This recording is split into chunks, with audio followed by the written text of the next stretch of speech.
What's up, YouTube? We're gonna have a pretty fun stream today. I wrote up a bunch of notes, and I got the new document cam going, so we'll be able to actually try and use for some paper book flipping today. I got, what else is going on? We have these streams. Well, there will be a lot more meta notes as we get going. So let's, without further delay, let's get started. Cool.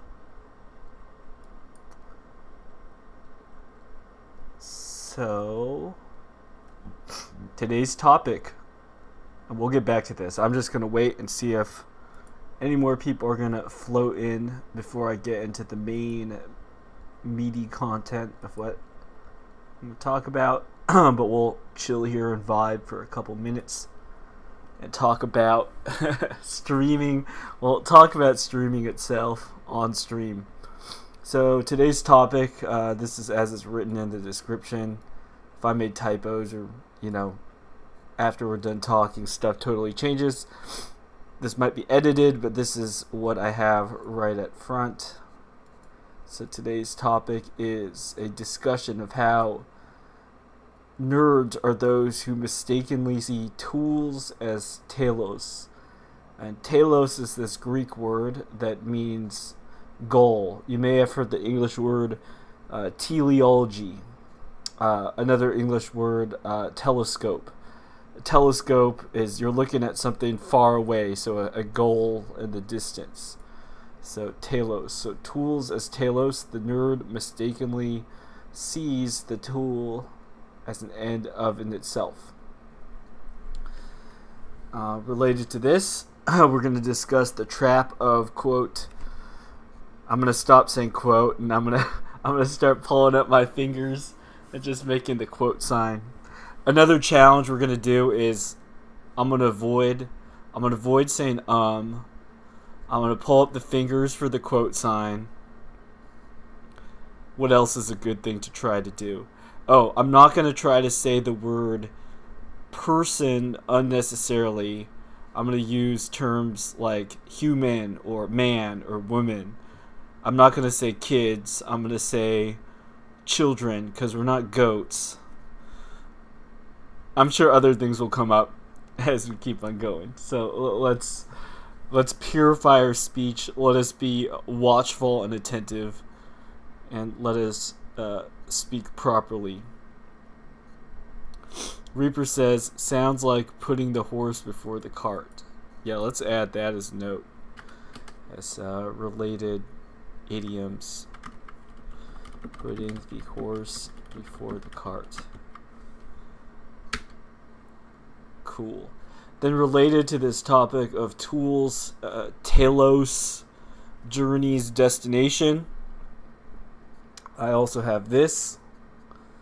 Marketplaces and profitable thinking as a way of understanding our time in the realm on Terra Firma, tossed in the seas of life. So, given there's a lot of things going around all the time, how is it that we are supposed to choose between that which is based and that which is cringe? Or that which is good and that which is evil? Or that which is profitable and that which is unprofitable? So we're going to get into that. Reaper here, he has another good suggestion. So we could talk about this idea of the medium is the message. And for those of you who have not heard this term before, this is associated with a guy named Marshall McLuhan. And let me go do a library flex really quick. I have this book.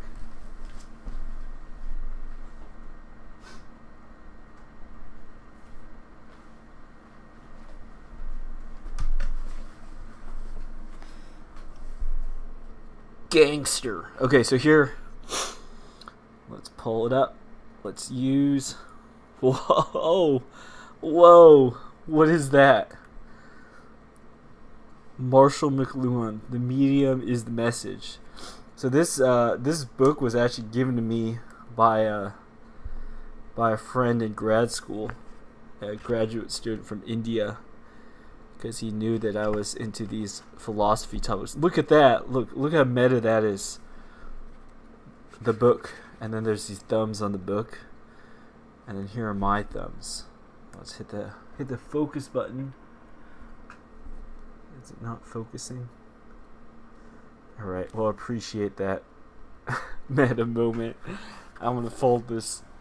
I'm gonna mark that page in this book so I could pull that up dramatically at a different point. All right. Let's fuss with tech again. Get back to our notes. Stay hydrated. Take a sip of water.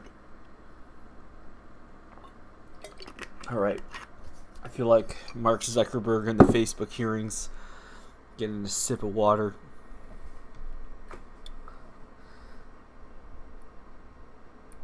Rupert says, related to the medium is the message, I think it's worth discussing about if we're discussing communications and or the internet.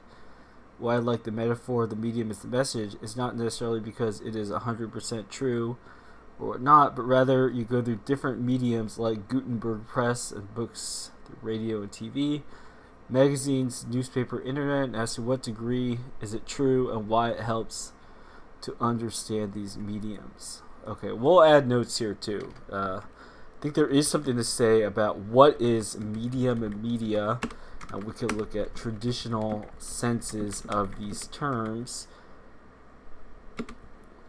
For example, in relation to witchcraft and sorcery. It's an interesting question.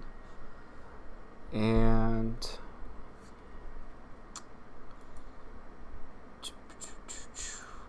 there's also this question of, is such and such tech neutral? And we could talk about how, for instance, the different properties of different things we might use, such as YouTube or TikTok or whatever it is that we're using. We could talk about how there's inherent properties to the medium of this. So are there certain things where it's more true that the medium is the message, whereas for other things it's not as true that the media is the message? So along with what Reaper is suggesting here, we could take a look at how the medium of this message is like a sort of model, or don't want to use the word, but a lens we could apply to look through stuff. Cool. So let's get started. So we went over what today's topic is. Nerds are those who mistakenly see tools as telos, or the end goal, and marketplaces as a way of sorting through what makes sense and what is nonsense. And I would like to say, so on these streams, I haven't been getting many viewers live, as you can see by the numbers on the YouTube, but that's cool, because these streams are a useful way for me to get writing and organize thoughts and do stuff. So I find value in of themselves. But I do want to let you all know kind of my my playbook or methodology as we go through this. We're the self-documenting video editor. How cool is that? While doing the thing itself, we're documenting and iterating and iteratively improving our processes. So the approach I have here is I am investigating what works on live streams. And I'm trying to develop a kind of product or program, you could call it. So one thing to know about any kind of business is when some service is given, not just like, more so services than products, it's easier to talk about this. Like let's say you go to a restaurant and you order a meal, then there's a fixed beginning, middle, and end of everything that's going on. So, for example, first I don't know how you'll pick restaurants, but let's just say we're doing it the old school way. You're driving in a car, and you see a sign. You're like, oh, it's about lunchtime. I want tacos. So you see like a taco shop. So your experience at the taco shop will be, you see the sign. It looks appealing enough. You walk into the taco joint. If you already know what you want, you don't have to look at the menu. But let's go gringo mode here. If you're a gringo, you're gonna look at the menu. You're gonna see what's there that's available. Then you're gonna order. If it's a casual restaurant, you're gonna pay up front, and then you're gonna go sit down. Maybe they give you a number thing. Maybe they call a number on your receipt. Depends on the place. You sit down. You get your food. You eat. You talk with your friends. You go in Discord. You watch the television. You watch El Football. Whatever it is that you do. And then when you're done, there's, you bust your trays or clean up your area. If you're a member of polite society, if you're not, you just leave everything there and bounce.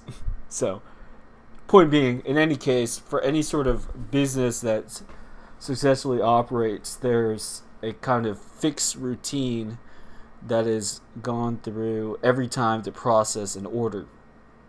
And a profitable business is one that will process many orders, and each order will generate revenue. So I would like to take the best insights for this, looking at how we do streams or online content or these things as well. And one of the advantages of that will be, okay, first off, for me, if there's like always a way that I do live streams or that I make content, it's cheaper and easier for me. Like, I just sit down at my desk and I'm like, oh yeah, I have 3 views: intro view, notes view, browser view, and like dot cam view or whatever. And then I have some topic, there's some content I go through. I do that.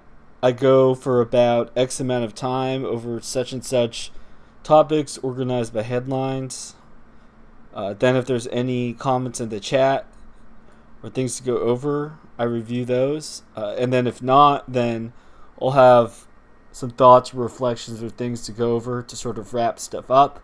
And then we'll end the stream. And then typically there could be like a time range I target to do streams. Like, let's say anywhere between 45 minutes to 2 hours or something. It doesn't have to be super strict. That's one of the cool, flexible parts about the internet.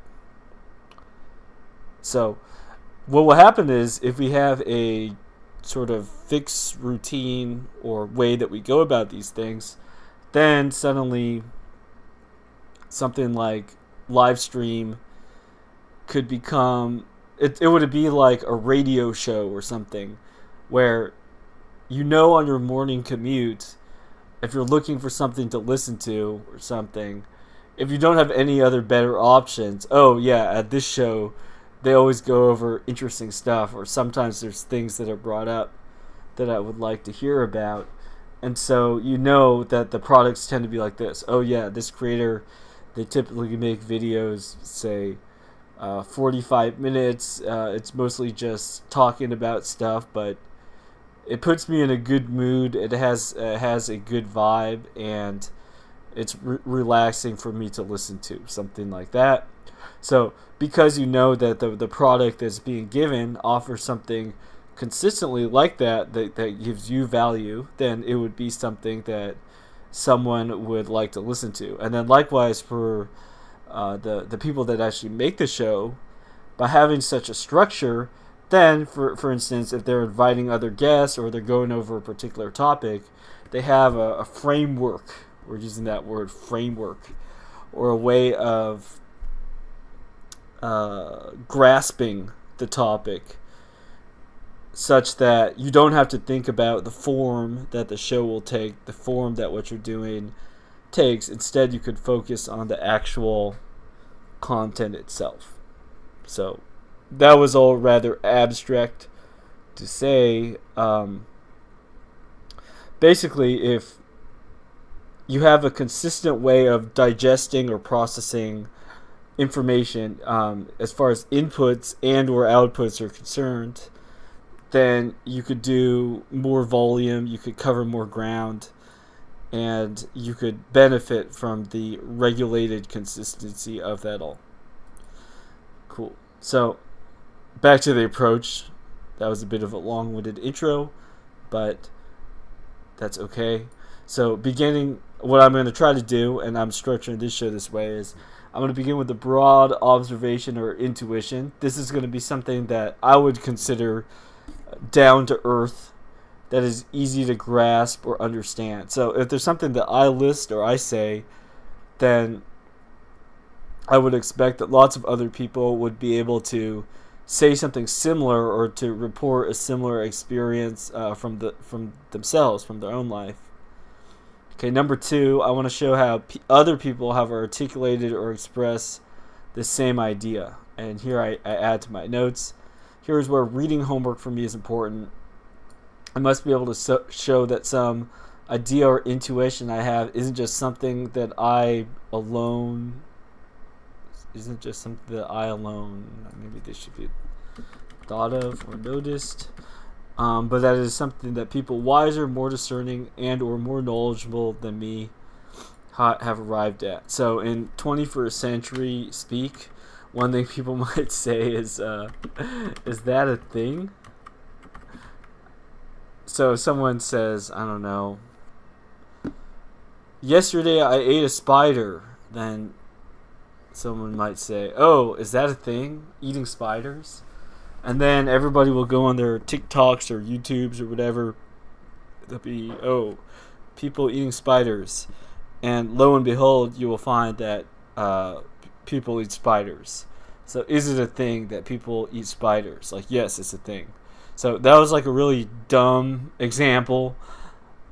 But the same idea will come here is if there's something that I'm talking about or something that I'm thinking about, more specifically what I'm interested is looking at stuff before my own time. So did people in the 19th century, did people in the medieval world, did the ancients have words or talk about the same sort of thing that I'm discussing, even if it's in a slightly different form or slightly different terms? And if so, in what context was that in? What can we learn from that? And then finally, the third thing, because it isn't just idle historic interest show here, I would like to look at practical applications for the principle or the ideas that we're looking at.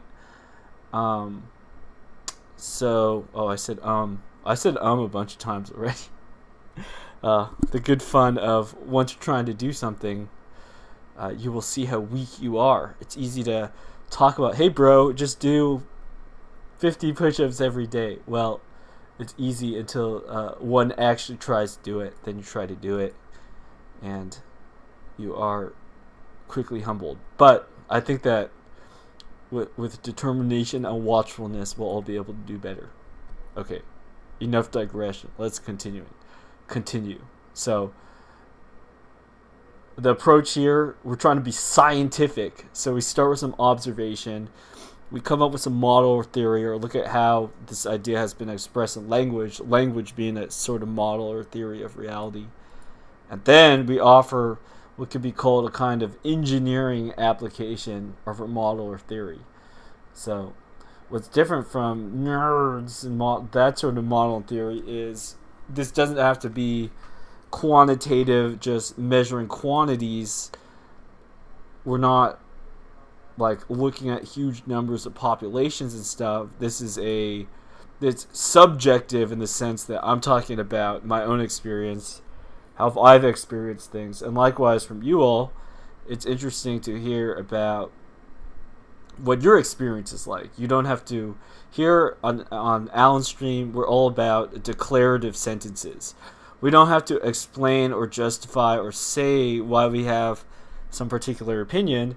If you're sincere and you're actually saying what your opinion is because you're in search of the truth, then perhaps it will be useful or valuable for you to say your opinion and let us hear your opinion, even if it might sound kind of weird to some people. And likewise, we are not so interested in hearing, like, oh, this Marxist theory, blah, blah, blah, this and that. Like, if you're the guy who came up with the theory or something, maybe it'd be slightly more interesting to hear from you. But otherwise, if you're just regurgitating ideology type stuff, then that's not so cool as if we just try to talk simply and talk straight about what it is that we're observing and how we're trying to grasp or reason about it. All right, let's check a few comments. So, Reaper says, it seems it has a very personal resonance anytime the medium is participatory with normal people. Typically the internet, but also prior to that, something like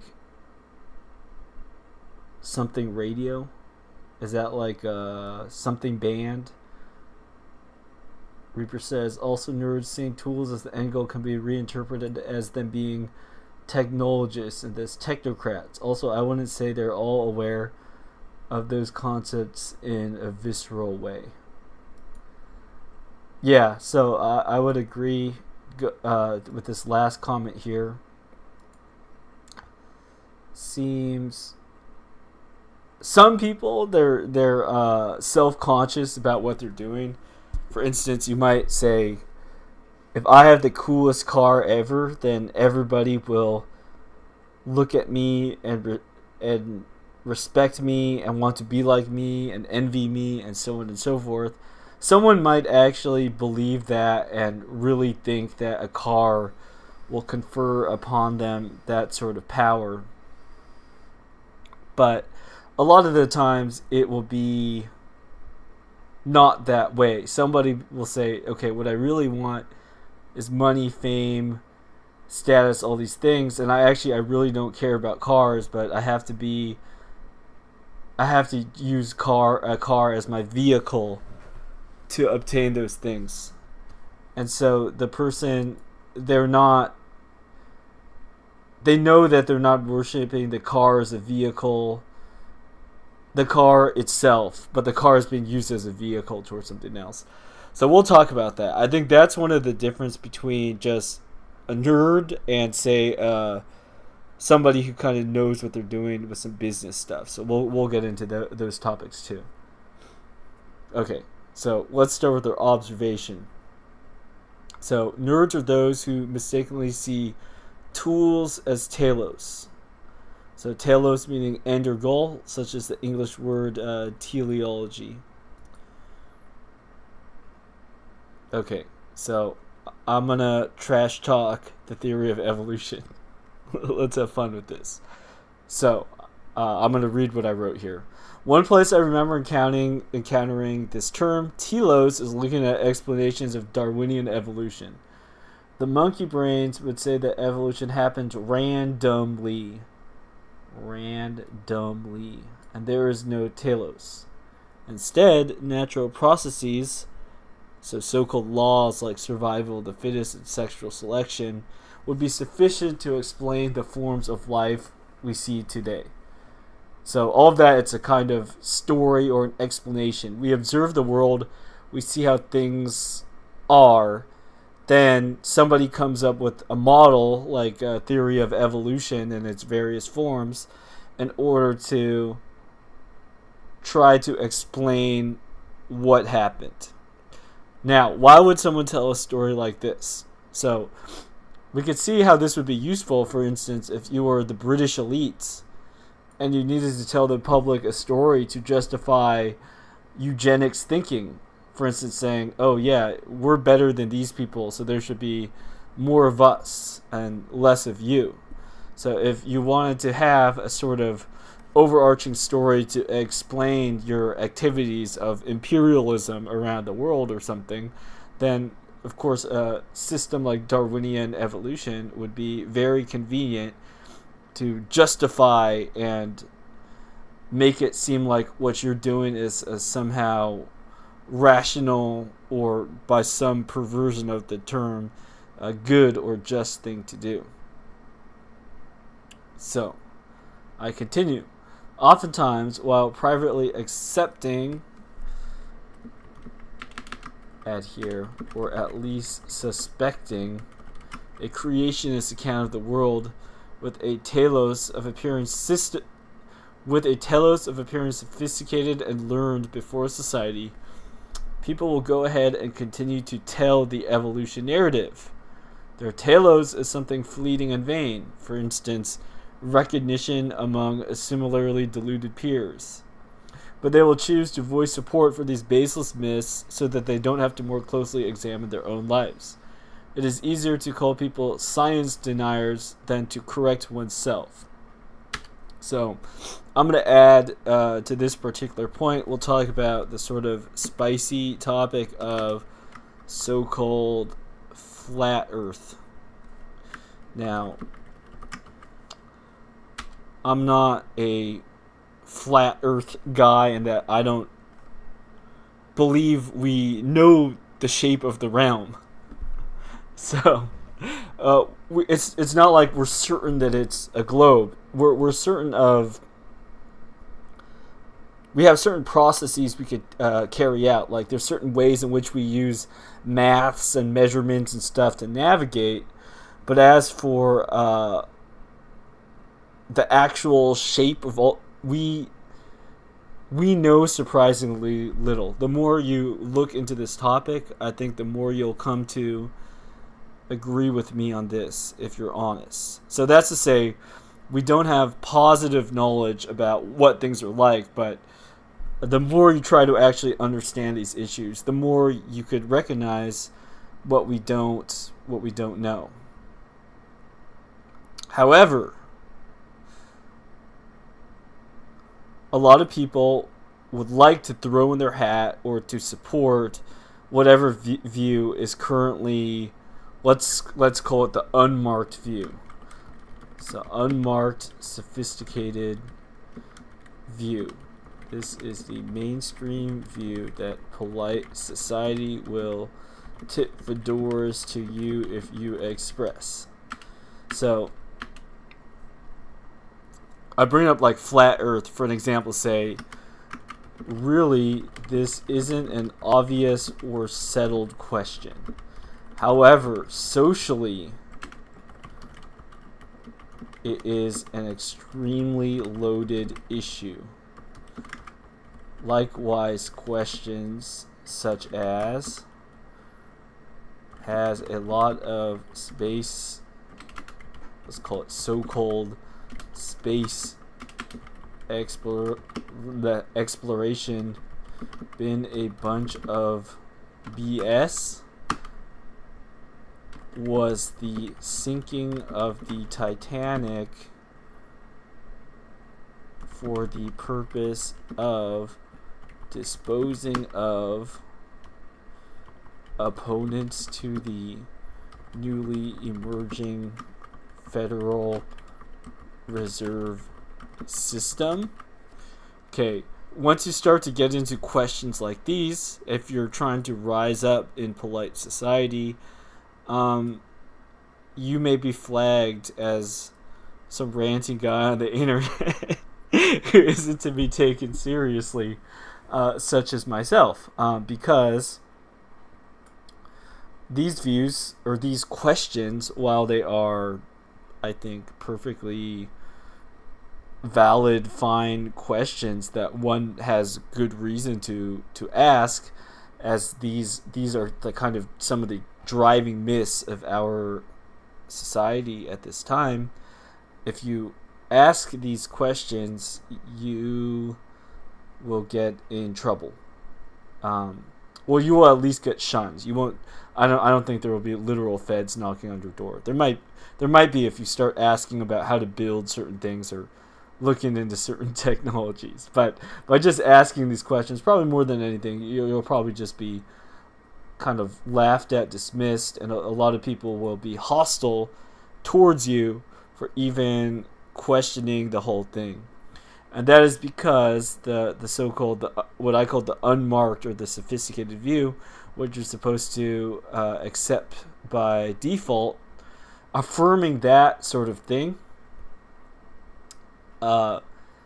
is something that people will do, having a telos or a goal that is something other than actually trying to find out what is true. So let me just pause here and give you a little side note or disclaimer. I don't expect anyone to go around and ask these questions about the shape of the realm, or suspect this or that about astronauts or something. It isn't for everybody, and I think that's one of the problems where people say that, for instance, this whole flat Earth thing is kind of a psyop, because at a certain level, honestly, it doesn't really matter. It doesn't impact your life at all. Like, if you found out that we're on a donut-shaped torus as opposed to a sphere, is it going to change what you do tomorrow at all? I think for the vast majority of people, the answer is no, regardless of what the answer is to this question. It's not so important. However, where stuff gets sticky and where people will start to get really agitated is because if you challenge the prevailing, and I'm using quote marks here, orthodoxy of the establishment, then there's this question that kind of follows. Well, if they lied about this, or they pretended they knew this when they didn't know this, then what more could there be? So, anyways, let's loop around and get back to telos. So that's to say, I think that a lot of what people say is not because they have good scientific knowledge, or they didn't investigate the questions deeply or whatever. It's saying stories or things that we say likewise could be tools of themselves that we use for a particular telos. An example of that telos might be just getting along in society. So nobody has time to challenge the authority of every teacher or every journalist or every publication that they run into, especially if you're a kid. What do you know? You don't have a degree. Who are you to do this? Who are you to say this? Such a person is not positioned. So they might go along with and just learn and do what they have to. And I wouldn't blame any of these people for that, because they're born in a particular time and a place. And so you'll learn about, I've learned and read about, theory of evolution and all these things, because in the places where I was in school and stuff, it was necessary to learn about those things, to go over those things in order to understand sort of the prevailing zeitgeist. What is it that people are doing and saying? However, the telos of that all, probably for most people, it's money, status, get ahead. It's the grades or something like that, as opposed to actually finding out what the truth is. Because once your telos is finding out what is true, you look at subjects like evolution or so-called space exploration, these things, a lot of things start to unravel themselves, and you will be put at a crossroads. So, where do the nerds fit in? A nerd might actually start thinking that these evolution myths are something useful or even true. And same thing goes with the space exploration, stuff like that. So, whereas some of the Anglo-American elites that use this narrative may know that it is just a convenient story to control the masses, launder money, and temporarily get away with evil, the nerd falls in love with the narrative itself. A type of psyop tool, the narrative. So let's go back to our line here. Nerds are those who mistakenly see tools as telos. So the tool is to have a story that might be used to get people to do things, to put money in certain places. From the highest level, it's a tool to get people to do stuff. So a kind of a governing tool. You could see studies and stuff, like the academic way to say such a thing would be public opinion or like public policy. What that basically is saying is like how effective are narratives or things used at steering the population to voluntarily go one way or another. So for example, during the whole 2020 pandemia sort of situation, we could see how the public policy and all this, they got to flex their muscles to the maximum and see how well people would go following certain directives. So they employed every measure of trying to bribe or coerce or get people to do certain things, or to get people to just willingly believe what they're saying and get to it. And it was a great time of data harvesting for the smart entities in power, I am sure. So, the nerds. Who are the nerds? So, the nerds are the people who start to look at these stories in of themselves, and they forget the overarching thing. Instead of asking like, wait, who are we people? Why are we even doing anything that we're doing to begin with? Instead, they get caught up in the narrative or the story that is being told itself. These are like a nerd, for instance, during the whole COVID thing, they might start suddenly like just talking and saying all these things endlessly about like variations of spike protein, this and this science study, etc., etc. This person has got caught up in the tool itself, in the narrative itself, and instead of looking at, okay, wait a minute, what do they mean by public health policy? What direction are they trying to steer people in and why? Losing sight of all those issues, the nerd will just instead focus on the models or the tools that are put right in front of them. And in doing that, the nerd, by focusing on the tool, becomes like a total tool of the people who are employing such and such tool. Alright, so let's take off our tinfoil hat and let's go into some more less tinfoily examples.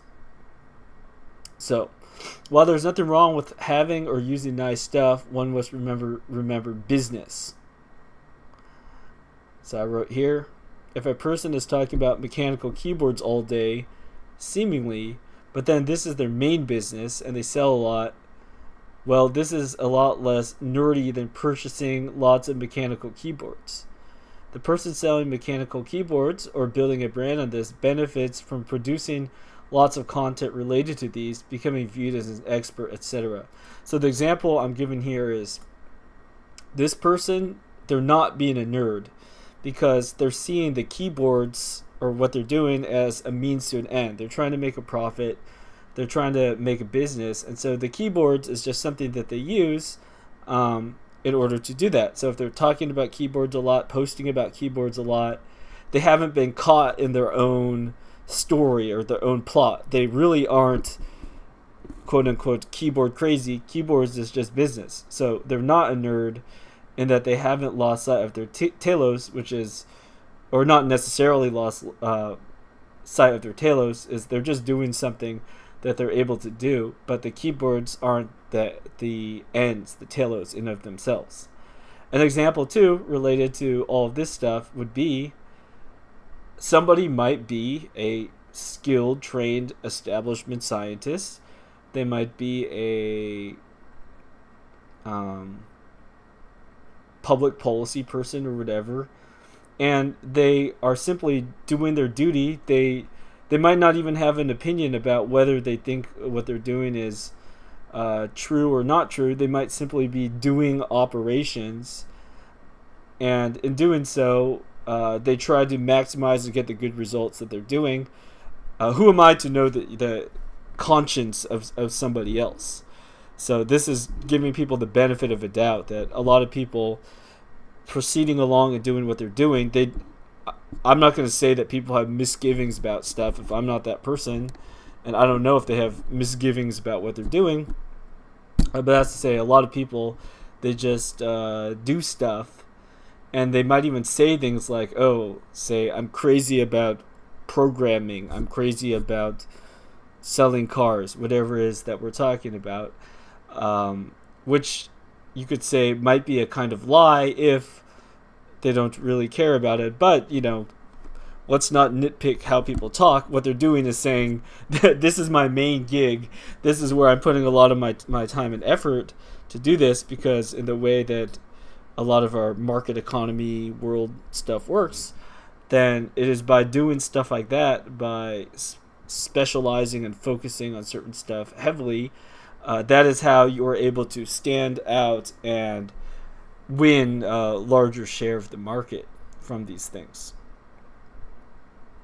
So this say, expertise or knowledge or being very skilled in some area isn't actually the same as being a nerd or being consumed by the thing. Like, a person might be a professional gamer, but they just view playing that game as basically just doing their job, doing their work.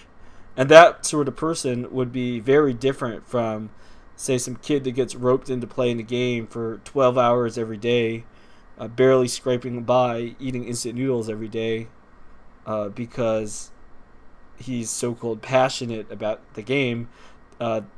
That hypothetical second person got psyoped into being a nerd, seeing the thing himself he's doing as a TELOS, while as the first person, you could argue and say what you want about their industry they're involved in itself, but that person, they're kind of just operating and doing what they do. So, in our society, and I would say in East Asian cultures too, from my experience being in East Asia and talking with people from East Asia, there's this thing which we could call otaku culture, which is people getting obsessed about something. Now, I want you to note that this could be anything. Stereotypically, when people talk about like the otaku, they're talking about like anime waifu, like you're obsessed with some cartoon, or you like little robo plastic figurines, or you like some old TV series or something like that. But this whole idea of otaku getting obsessed about things of various sorts, it could be anything. So I'll give an example in the United States and around the world that's a popular example of this, and that would be Apple computer products. We'll call it Fruit Company. I've heard people say Fruit Company if they don't want to get flagged or censored about this. So why would people be so interested and like buy all the new Fruit Company products? It's like you don't even need a new computer, but Fruit Company released some new model, so you choose to go and buy Fruit Company's thing, even if Fruit Company's new thing isn't something that's going to give you any sort of tangible benefit for what you're doing. For instance, for some people, your computer might actually be too slow, so if you bought a faster computer, it would help you do a better job at what you're doing. But for a lot of people, that isn't the case. Their computer works perfectly fine, but you'll go ahead and you'll buy a new phone, or you'll buy a new computer. Why? Not for any reason in particular, other than, say, your trust or belief in like Fruit Company, which could be subconscious, would be, oh, I have some excess wealth. What do? Oh, I give it to Fruit Company. So another example of this I put here was trivia. This word's interesting because back in the day, the trivium as an education model, it used to actually just mean the general things of grammar, logic, and rhetoric.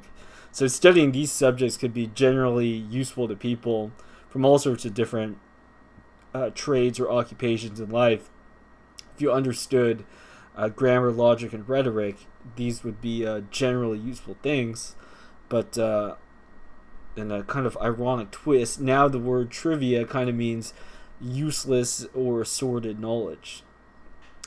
So in terms of stuff that people get obsessed with, I think one thing that's a sort of product of our times is this proliferation of just, maybe it's a kind of like truth-seeking, kind of nihilistic abandonment or something, where instead of caring about what's true, instead of trying to find out what's actually going on, people will intentionally choose, well, the word for this would be a kind of escapism.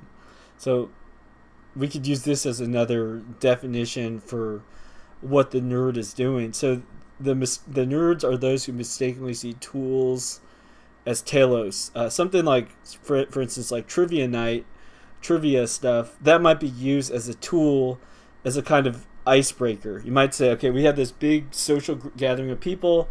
They might be from all sorts of different places. And so what is the lowest common denominator thing that we might have that could bring together or unite these very different people? So obviously, if some people are gathering together in a football stadium at a football game together, you have a common object of attention, which is the very game itself. So that serves as a natural, like kind of quote unquote lowest common denominator, bringing people together. So if you're at like a professional, say, basketball game, and then you start talking about like the players and the basketball and stuff, that's just natural and normal because you're in the venue to do that. I think this phenomenon of trivia, like, what exactly is it? Oftentimes, like, trivia stuff will be about actors and actresses, TV stuff, the history according to the History Channel. So basically, it'll be like, what is your knowledge of the establishment narrative? And so what happens is the nerd that really gets into trivia, what does that mean? Well, basically the nerd is just deciding that they're going to focus on the thing of itself, which is the nonsense of the establishment narrative. They're going to get really into the trivia, the useless facts, whatever you want to call that, losing sight of the purpose of the trivia as a kind of icebreaker thing. And so I wrote, where did my other line go? I had written a line about the nerds like trivia maxing, like learning the best they could about Star Wars or something, and then they lost out on it. Okay, well, I'll probably dig it up somewhere. So here, like, I have this line: nerds focusing on their tools, lose sight of their telos, and end up looking really funny. Okay. So, contrast the nerds. Right here I wrote, rich people that lend money at interest use entertainment to make markets and get your money. Nerds accept the things in of themselves as their aims, and in doing so, sacrifice time, money, and attention to fictions. And so, like, am I anti, like, can you not go to a movie or trivia night? No, I'm not saying that it's like trivia night or whatever is bad. What I'm saying as a repentant nerd myself is one of the problems I think that nerds have, and one could have various tendencies to this. Maybe you could call it like a kind of a tendency to idolatry or something, would be that you attach undue attention to a thing in of itself, losing sight of the telos, or the ultimate aim at what you're doing. So a lot of the times the rich, or the so-called the successful people in the world, they're actually successful at what they do because they're able to discipline themselves and to see these various, entertainments, material wealth, etc., um, in what they, insofar as what they actually are, and instead of getting bound down by those things, they're able to use them properly. I'll give another example of something that people might not typically think of as like a nerd, but it's in the same sense that I'm talking about, like someone obsessed with mechanical keyboards. I mean, people could look at any kind of proximal goal in the world.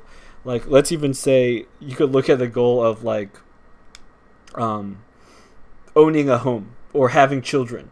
You could look at these things themselves as things that somebody could be a nerd about. So let's look at the home ownership example. So, of course, it would be cool to own a home. I think people could agree why, for many reasons, among other things. Oh, I don't want to have to pay, say, rent every month. So I have my own house. Then I could really build up and focus on what I want to be. Okay, so at that sort of perspective, then I would say, I think that it seems like the TELOS is okay, because the home or the living space is not viewed as so much an end to itself as this is a very useful and cool thing to have, because it could be very useful. Other people could come over. I need to sleep somewhere and eat food somewhere, so on and so forth. So nothing inherently wrong with the house itself or a home like that. Now, on the other hand, if somebody starts becoming, like, let's say they already live in a nice home, they already have all these things, and then they're just like focusing and they're continuing to look at homes and houses and these things, and they're not doing any business. It's not like helping anyone else get home. They're not like turning profits and getting homes for people who need them or anything like that. Then what you have is someone that's kind of being like a nerd, in that the sort of luxury or the home in of itself becomes the telos, and the person gets attached or bound to that thing such that they forget like what is the purpose of a house or something to begin with. Another example that's like extremely popular these days would be pets, like cats or dogs. So, if you don't have a pet yet, then I could ask you the question like, why would you get a pet? And then somebody might have an answer like, oh, well, I see when people have pets, they could be a useful way to meet other people, because pet owners and stuff will just start talking to each other when they see and they like each other's pets. Like, okay, fine, fair enough example. I won't get into, pet ethics or whatever. I'm not going to harp on those issues. The point being, there's like a clear goal, there's an intention behind having a pet. Now, where nerds spiral out of control and things go kind of cray-cray would be if suddenly, okay, you already have a pet, you already have the opportunity to go out and meet other people or fulfill your initial goal with the pet, but instead, you stay in your pet cave and then you just buy up and acquire more and more pets. Then at a certain point, you're kind of like, you're literally bound by your pets. Like, it's not you that has the dog on the leash. The dog has you. Dog has you on a leash. There's a problem in that the pet itself becomes the telos, the goal, like fussing over. Maybe ultimately, if you were to just describe it objectively, it would be like a person becomes obsessed with pets because pets could distract them enough to become exhausted at the end of the day so they could fall asleep. And so they don't have to think about more important things. So the pet, it becomes the telos in of itself. As I just look at how cute dogs and cats are, and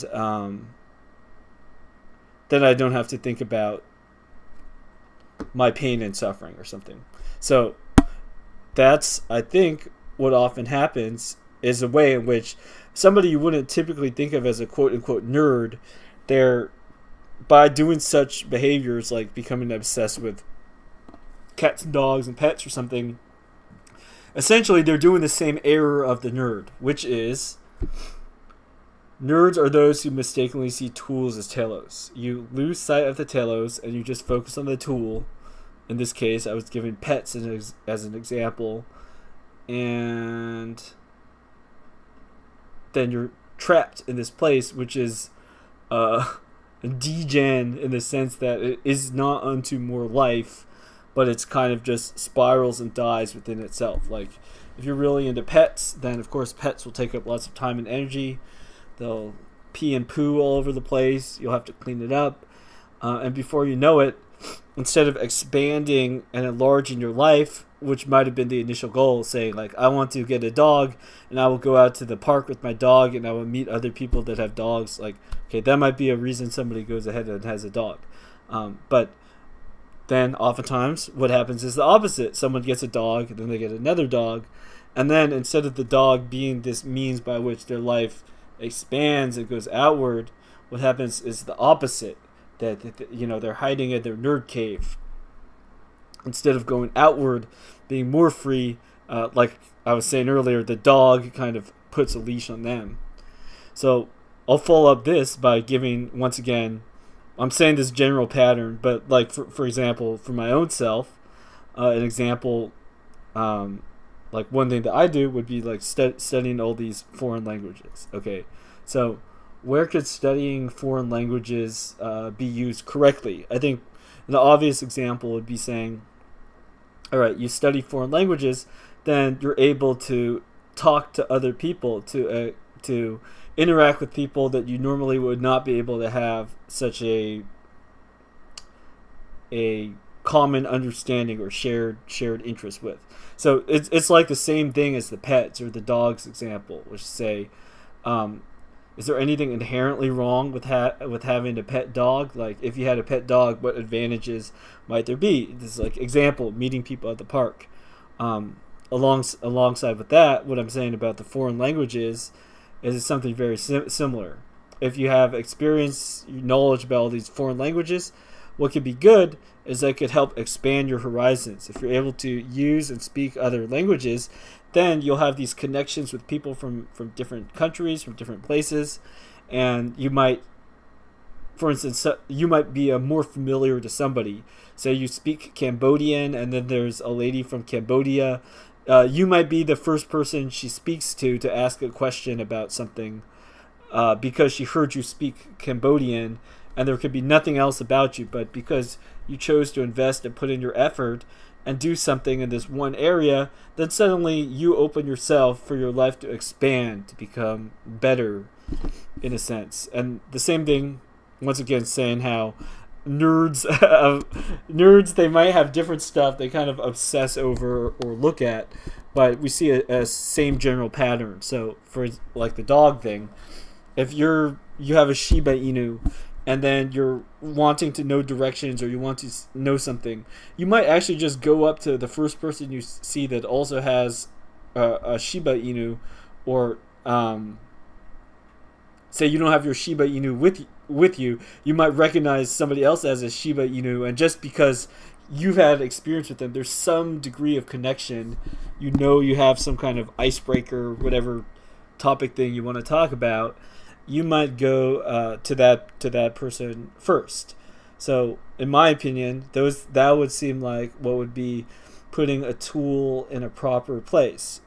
What is losing sight of the telos? It would be, as I was saying, like for me, the problem would be, okay, you're studying all these foreign languages, but at the end of the day, for what purpose are you doing it? And if I had to be honest about it, I would just be like, well, a lot of this, it's like just because I started it and I'm just keeping going, but maybe not a lot of is coming out of it or something like that. That might be my honest answer to it. If I slow down and I take the time and I actually think about it and say it, then I think that to a large degree that's true. Now, so does that mean throw away and stop and put it away altogether?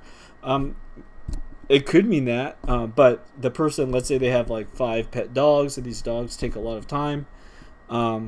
Before you go and you get rid of all the dogs, you might ask the question first, like, okay, well, if stuff's a little bit disorderly or you can't get a handle or control of things, then maybe you should like slow down. Of course, don't buy more, and take time to handle and sort out what you have.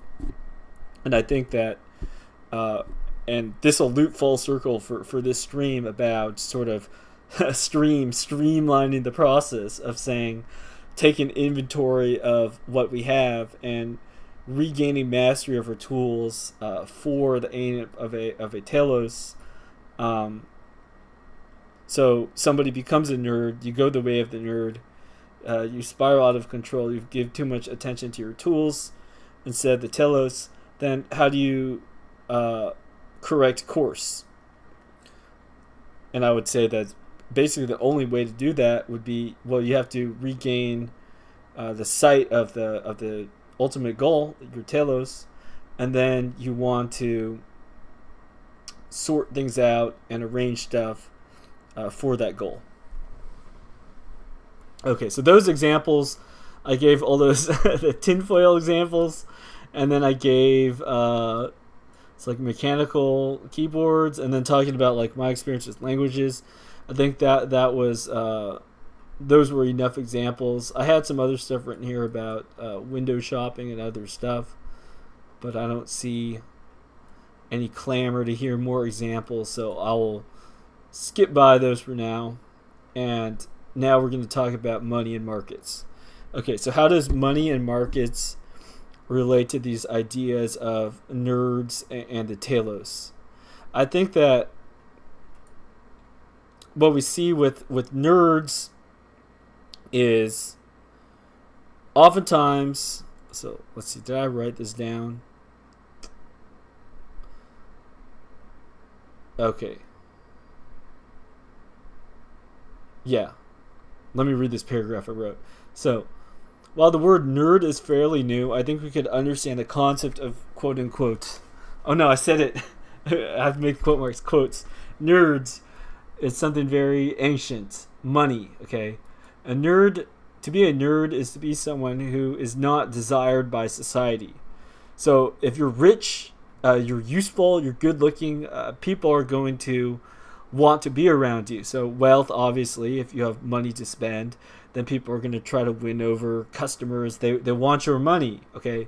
Usefulness, if like you're a plumber, you know how to fix sinks and toilets and stuff, and someone's sinks or toilet is broken, obviously they want to go and they find a plumber. So you're useful, so you're desired. And then just good looks, propriety, there's all sorts of things that people might want. So to be a nerd is to be someone who is not desired by society, but here's the caveat, and the nerd is worldly. So in Christian language, we'd say the nerd is not like a holy person. So continue on what the nerd is, but who nevertheless prides him or herself on something.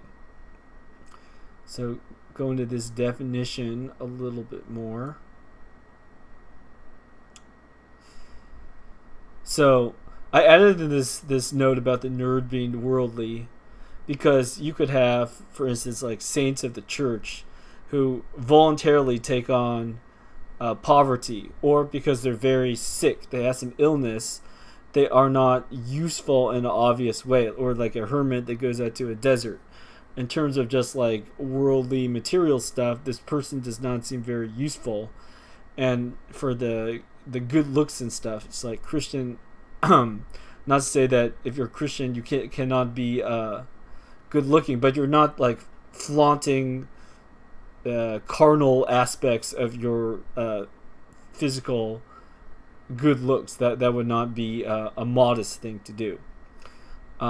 So these things in of themselves, they're variables that might vary, but the nerd, while perhaps lacking these things, and not necessarily lacking these things, there's rich nerds, they might have the most giant Funko Pop collection or whatever, but the nerd is worldly, so they pride themselves on something. Okay, continuing on this definition, a nerd doubles down in idolatry, betting on a tool to be their salvation. So uh, going back to examples here, we were talking about like say otaku or mechanical keyboard, or like my personal example I gave, like studying foreign languages or something.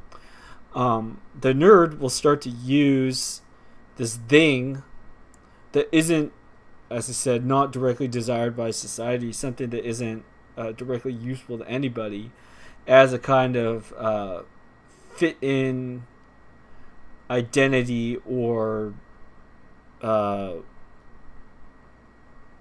what do you want to call it? Yeah, like a kind of identity.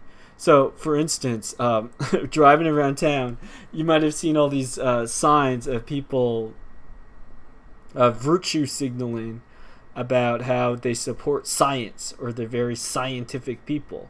So a lot of the times, the people that these people that say sort of stuff like that, they're nerds who, in a way, worship institutional science. So they're kind of raw cheerleaders that might actually really watch like lots of documentaries or whatever it is on this worldly science stuff, and then that will kind of be a, maybe like a kind of cope or something would be a good way to put it. But crucially, the whole science identity becomes something that's they pride themselves on it. They attach that some to an identity, and then they double down on it. And that sort of person, the person who puts up the "We support the science" stuff on their, the picket sign, whatever you call it, on their driveway, they're going to be a person who might feel personally attacked if anything comes up that challenges the science, the established science. The reason being is because they've kind of like bound themselves to this thing. Like if we're talking in anime speak, like in Naruto, it would be like, you could say science is like the demon fox, and then they made like a deal with the demon fox, and they're but it's with the military-industrial complex.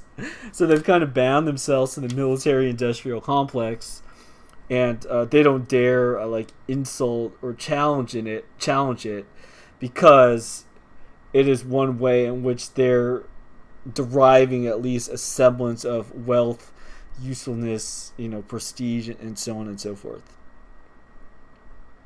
Now let's just add something to this anime analogy. So maybe like the plot reveal of this anime of the person that makes like a bond with the military industrial complex is, for the first season, the first big arc, whatever it is, they're relying on this thing to basically like bail them out and bolster them up every time.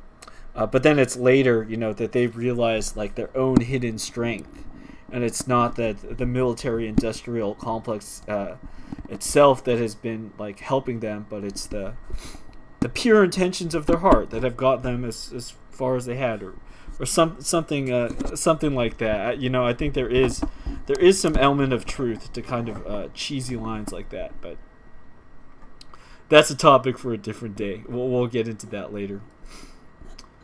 All right.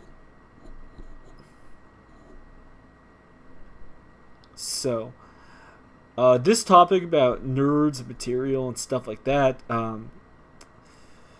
this might seem like a bit of a stretch connection, but if you made it this far, probably nothing else is going to sound like a stretch. So let's get into this.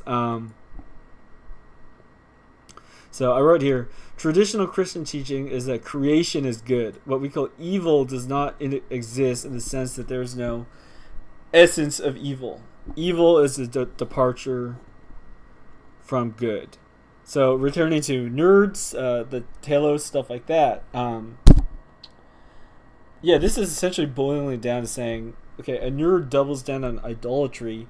Idolatry would be like you're worshiping the creation rather than the creator, rather than the source from which all the good things happen. You start to like worship the earth, or the natural resources or the wind or the stars or something. And in doing that, like, you miss the telos, because the beginning and the end, the alpha and the omega, is God, who made all these things and thus could give and take away. But instead of seeking that higher, that unseen yet seen, reflected in the material world, you turn to something else, a kind of a lesser good. So evil is that departure from good. An interesting term in which I saw this idea expressed, which was in the Space Trilogy series by the famous author C.S. Lewis, known for the Chronicles of Narnia. But he wrote this series of books called the Space Trilogy. I encourage you to go check it out. It's pretty cool. In any case, in these stories, one of the stories is about all the stories, the protagonist is like this philologist guy. So he studies like languages and cultures, anthropology type stuff. So in one of the books in the series, this guy is at a alien civilization, and I think this civilization is supposed to represent like a sort of like good, pure civilization that didn't have a fall in the same way of how Genesis, in the book of Genesis, describes the fall for people. Anyway, so in this series, the philologist guy, he's the protagonist, is trying to translate or explain like what evil is, because there's another human in this alien, like outer space alien world, who's like who kidnapped him, and I think at some point was like trying to shoot and kill like the aliens, like he had a disregard for life. So the word that C.S. Lewis used in this work to describe the departure from what is straight or good, it's an interesting choice here, which is this word bent. And I think that this is symbolically, that's a pretty loaded and interesting way to put it. Of course, the cross, like the Latin cross, it's this simple horizontal bar and a vertical bar. So orthogonal angles are associated with the cross. And so that's like the straight way. Now, what is sort of represented as bendy a lot of the time is like serpents or snakes. So there's a whole bunch of symbolism here. I don't think I'm prepared to get too much into unpacking that. But just wanted to bring up this general idea of philosophy saying, like, do you think evil exists? Well, if we return and we look at a notion of what good means and what evil means, then this is helpful and for understanding more general. Like, now we're getting into like a really ontological sense of like what is it to be a nerd. So a nerd, as kind of equated with idolater in many ways, is someone who becomes fixated on the creation itself, rather than the creator. And so ultimately, that is a way that is not unto life, but is unto death, because it's like the current world as we see it, we say it's like the corruptible world. It's not going to last forever. The things we build up, like you build a house, maybe it lasts 100 years if it's a good house, but even after 100 years, then the house goes down. So that house isn't forever. It's the corruptible nature of just the materialist world. On the other hand, we could talk about how some things are not corruptible. So while the world, a lot of material things could fall apart, even something more sturdy than something else, like, a book versus just like a flimsy sheet of paper, like a hardcover fancy book with archival ink it'll last a little bit longer, but still, even here, we're looking at matters of degrees. We aren't looking at fundamental differences. On the other hand, when Christians are talking about the spiritual life, okay, now you're not just talking about like a matter of different degrees, but the spiritual, the unseen, things like this. These, once you start talking about that, focusing on the unseen God, then you get into that which is uncorruptible, and that which isn't unto death, but which is something that could truly be passed on more than material stuff. So certain materials stronger than others, matter of degree, but even stronger than that, what is truly immortal. You might have heard like the gospel, the Bible passages about how did it go? Like don't store your treasures on earth where moss and rust destroy, but for the kingdom of heaven, which what is there in God's bank, it cannot be taken from you. Truly cool.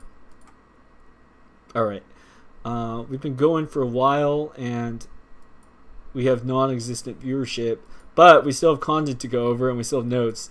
So I'm going to keep on going just to get this topic fleshed out and discussed. So, marketplaces and profitability. Let's go down to that.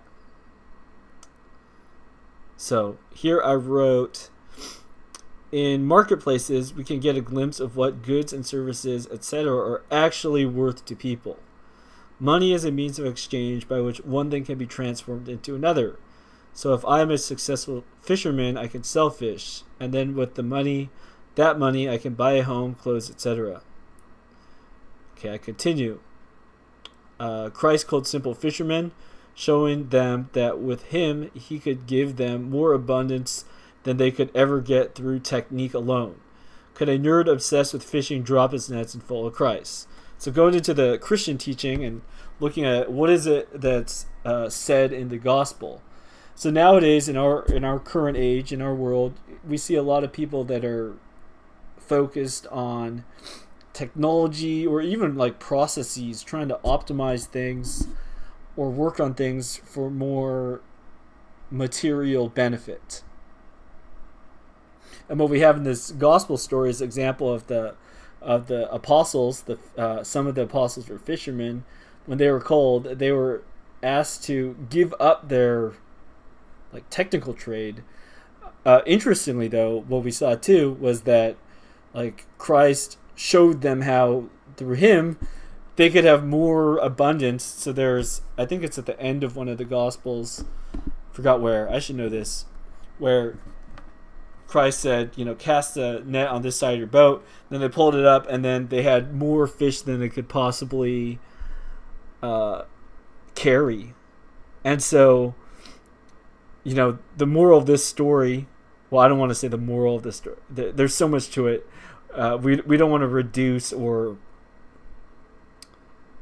we don't want to be trite, especially when talking about scripture stuff. But one of the things that I think you could learn from this passage is how the error of the nerd or the idolater, one of their errors, is just looking so small. So you have all these, in the world, so much is going on. There's so much one could experience. There's so much to hope for. But what the idolater does is the idolater hopes in that which is seen rather than that which is not seen. Hoping in what is seen, not what is unseen. That which you could count and see right in front of you. So if you're like a materialist, atheistic person, then it's no wonder why a lot of people that have that sort of attitude become very like depressed and despondent. Like, I saw something really sad. It was, I think it was some Korean person saying like, there's no point in living after the age, it was like 30 or something.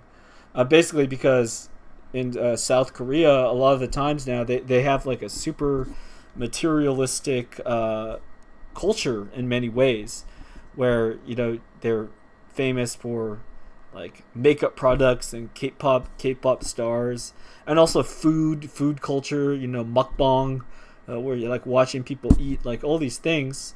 And so if that's like the end point of what you're living for, well then yeah, I mean at a certain point, like let's just say age 30 or something, then your body is going to start to have a harder time taking like all the abuse you might have given it to it when you were younger.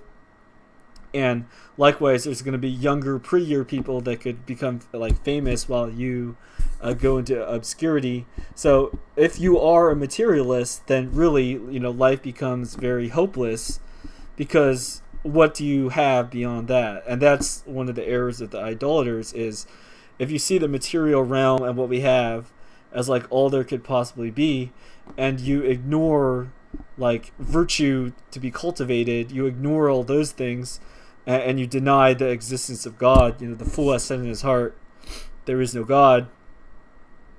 Then yes, truly the world is a very hopeless and grim place. And what is there left to do? Just try to like take what you could get before you die and drag everyone down with you. Like, what are you supposed to do? And so like when people are I think this is one of the reasons why like a lot of people that might call themselves like communists, a lot of the times it's like younger people, because they're still excited and pumped up about like nice things, this and that, and so they could have this very you could say a kind of, I don't want to say childish because I don't want to diss on children, a very carnal view of utopia. Which is saying like utopia is there's no scarcity of resources. Instead, everybody can enjoy and indulge in whatever they want, or something like that.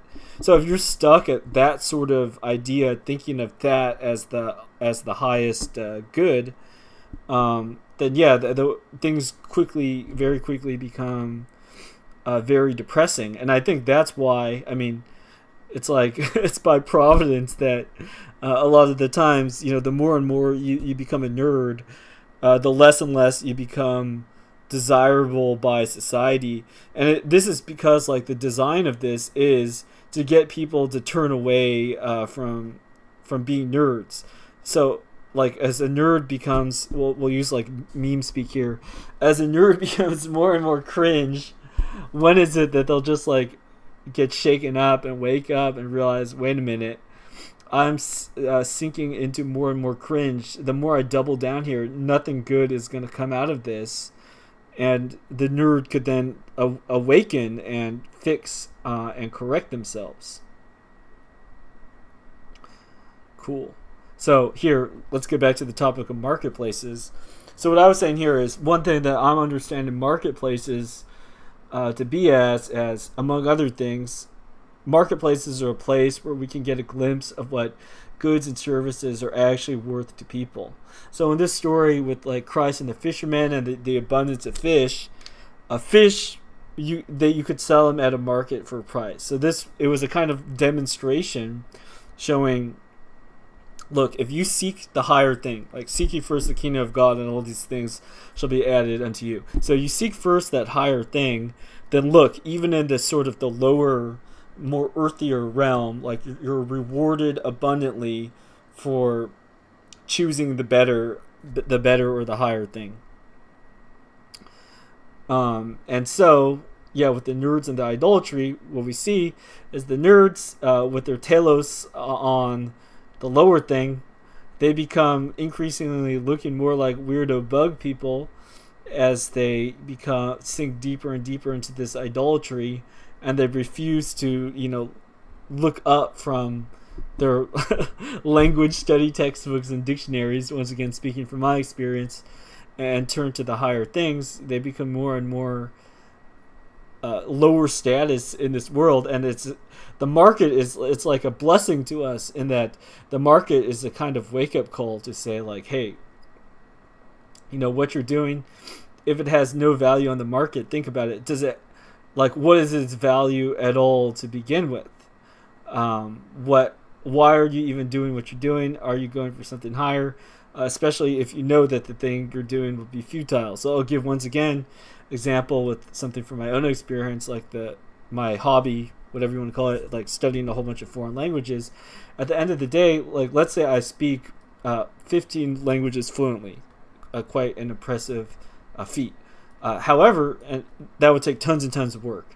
So even if you were able to do that, like I could look at where I am now or what I'm doing.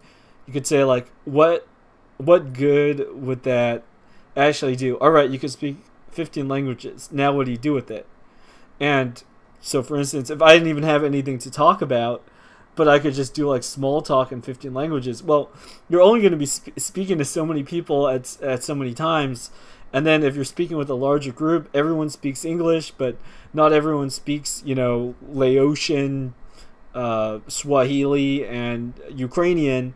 Then you're not going to even be speaking any of those languages. You're gonna be speaking English. So it's like nerd short sight. It's like you might keep on doing something out of a kind of despondency, just saying, I've been doing this, I don't even know what else I'm doing. So I'll just keep on doing this, so at least I'm doing something. Like that was a kind of mindset that I've been through, going through, trudging along, trying to figure stuff out, and just some things just kept going, like just cause, slowly wearing you down and making you more exhausted. What is the solution to that? It's do not forget the telos, the goal. What is it that you're going after for? Look up, and essentially, like in common language, it would be like, stop being a nerd. See tools where they are, not for telos. The journey is the destination. That's kind of a trap.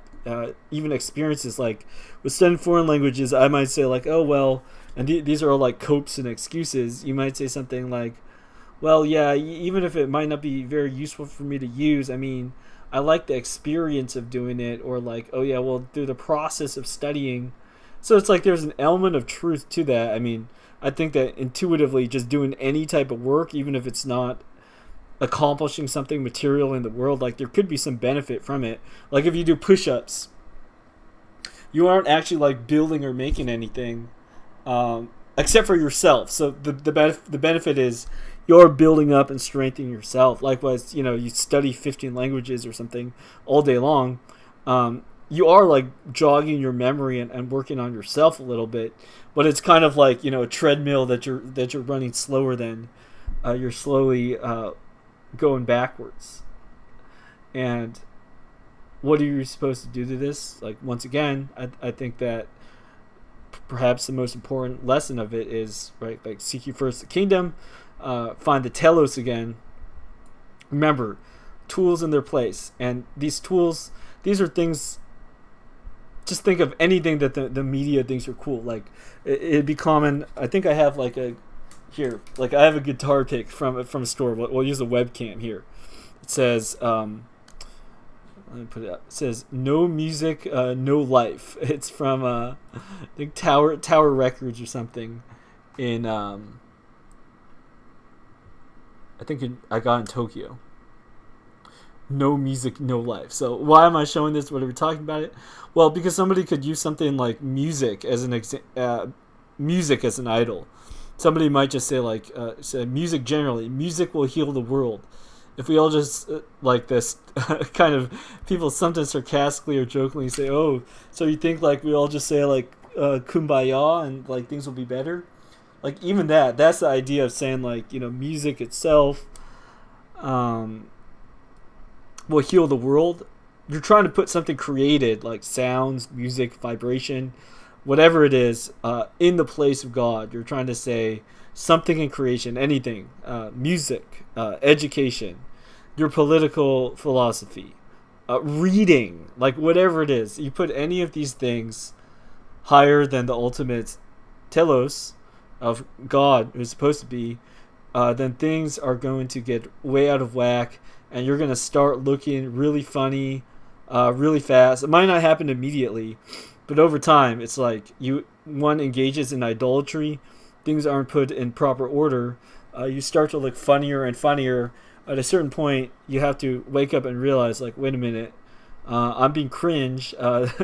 This isn't right. Something's wrong, and correct course. And it's like, mercifully, the way stuff is oftentimes like one way which God is described as being like long suffering. Like he puts up with so much of stuff that we do, and we quote unquote get away. Well, I just said quote unquote again. We get away with a lot of stuff for a long time, going down and down and down and down. Like, could be anything. Say you have a problem, like, let's assume smoking's a vice. Okay, so if smoking's wrong, and then 1 cigarette's not going to kill you, 2 cigarettes not going to kill you, 10 years of cigarette isn't going to kill you. Like, your body is maybe, I'm not saying necessarily, different people are different, but you could put up with like giving yourself so much crap before like everything is just game over and it shuts down. And this is just a testimony to how many chances we're given. Like each and every day, we're given more chances to turn around. If you're alive for another day, you have a chance to get back up or to turn around and to take what you've messed up and make it right. All right, so I had some big brain sources, but because I kind of went off the rails and ranted about all sorts of topics on the stream, I don't think I'd quite feel right juxtaposing my foolish words with those of people of actual esteem. So I'll just mention their names and point anybody who might be interested in the direction of some future reading related to this topic. So generally, this topic that I'm looking at is that of marketplaces and how money and profits and things like that could help us, the market, the money, these aspects of the modern world. How could this help us understand like the spiritual life? So spirituality, the unseen things about beyond the like just what you see, the unseen, the spiritual. How do we understand this? Like, everybody could understand like progress and making your body more fit. Now, you read the lives of saints and stuff, people will talk about progress and growth spiritually. So how do we understand and see this thing which is normally hidden from all of us? And one interesting way people might think of, like, oh, how could like a Christian think about money? Well, there's a lot of things that are said about money and markets in the Bible, and also among the tradition of I'm looking at my church, the Orthodox Church, which I believe to be the true church. That you too will come to this conclusion if you research these questions seriously. But anyways, so there's lots of writings in the Eastern Orthodox Church, including among pretty contemporary saints of the Slavic lands. Among those, I have Saint Seraphim of Sorofir with this book. I think I got this on print on demand. It's freely available to read online, but it's he was from a merchant family. And then I was just reading this book. This is like a more recent Russian saint right here, the Optin Elders. And I wasn't even looking for it, but in one of the sections at the end, there was actually more description too about money and trading and profits. So it's funny, like we're often looking at like ascetic people, monks, people who actually take vows of poverty.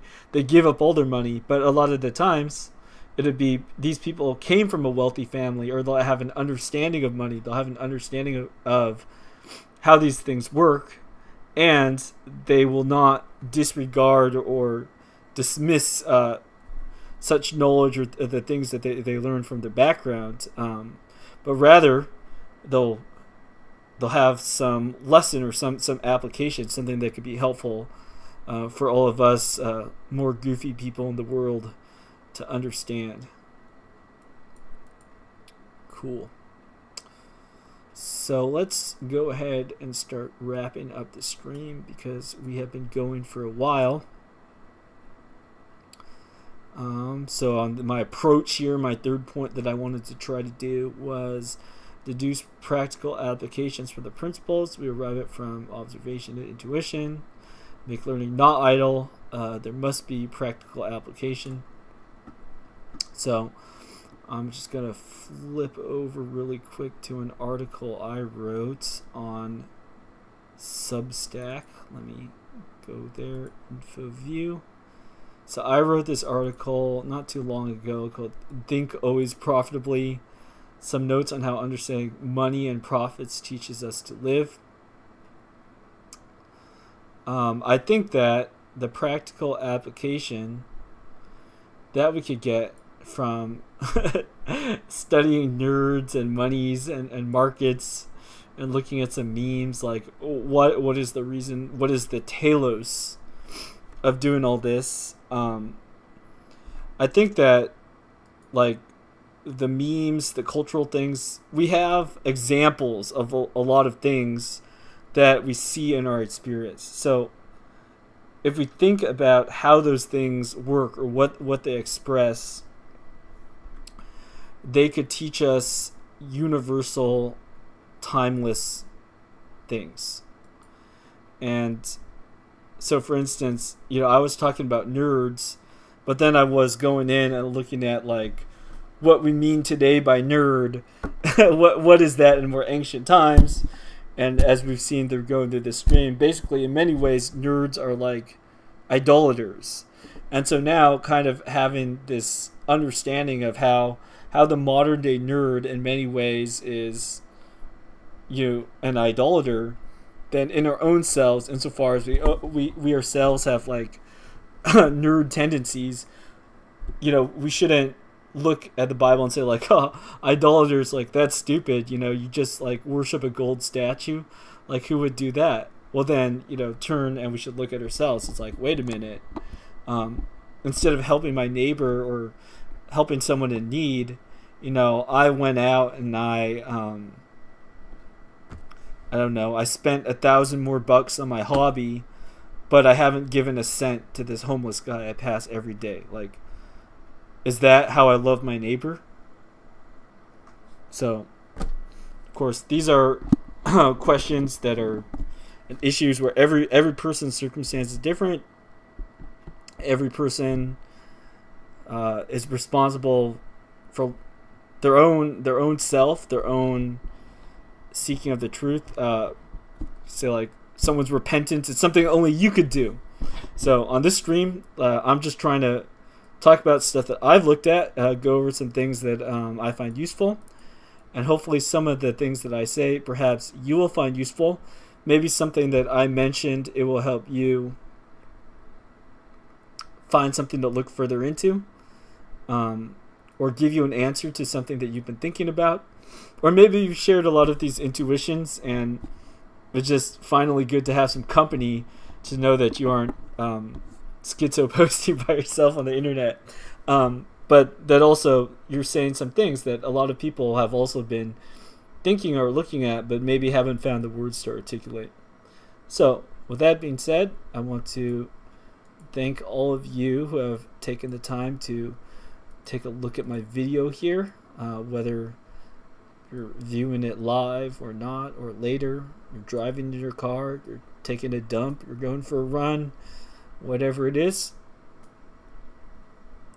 And I think there will definitely, God willing, provided I'm alive, there will be more content coming out, because there's an endless stream an endless stream to direct to this internet stream, and we have only begun to taste the waters.